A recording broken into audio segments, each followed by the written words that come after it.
Ssentebe w'akakiiko ak'eddembe ly'obuntu mu disitulikiti y'e Wakiso eri Kasirye atadde ebitongole bya gavumenti ku nninga omuli poliisi, Updf awamu ne paalamenti okuvaayo n'enteekateeka ennambulukufu eyeekenneenya abasirikale abaweebwa emmundu bagamba nti bayitiridde okuzikozesa mu nkola etali nnungi ne batta abantu ba bulijjo. Police Professional Standard Unit, Human Rights Committee of the Army n'ebitongole ebirala ebikwatibwako ku traininga abakuumaddembe biyingire mu nsonga zino birabire ddala oba ddala abantu bano ababeera n'emmundu batendekebwa mu bukugu obumala.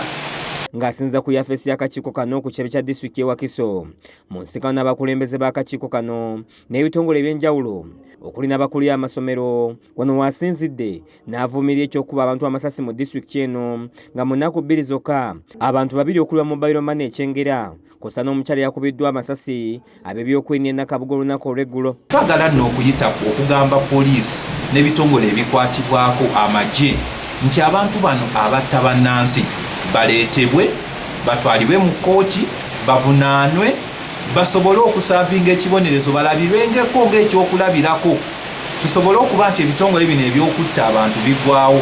naye kino gye tulaba ennaku zino tetukiraba nga kikolebwa nga kirina okukolebwa kubanga ekiseera kino abantu abatta babuzibwawo ate sitatimenti ezivaayo ezikolebwa poliisi ziraga nti nno olwedde bo bajajinze dda. Ssentebe Kasirye agamba nti eddembe ly'obuntu mu Wakiso lisusse okutyoboolwa omuli abantu ababbibwako ettaka kosa okubwa amasasi ng'ate byonna bikulemberwamu bamukwata mmundu abasaana okwekennenyezebwa. Ennaku zino abantu bagoba abantu ku mataka kyokka ng'ate abakulembeze be tusuubira poliisi, judiciary oba abantu ab'enjawulo tusuubira abandi bayambi ate nga bebeekobaana nabo okulaba nti no bagoba abantu bano ku mataka. Nolaba abantu abali enguze nga omuntu gwe wandisuubidde nti ye yandiyambye omuntu wa bulijjo ate yali enguzi.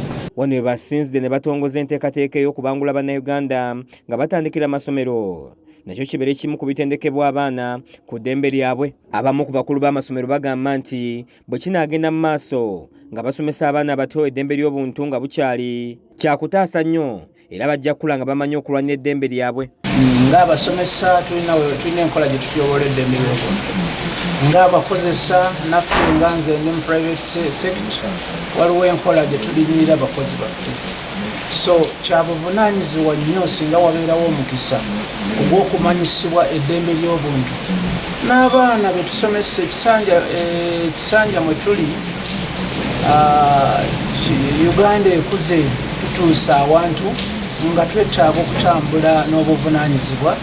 Kiza Peter yakusakidde eggulire lino ku lwa KSTV agaleero.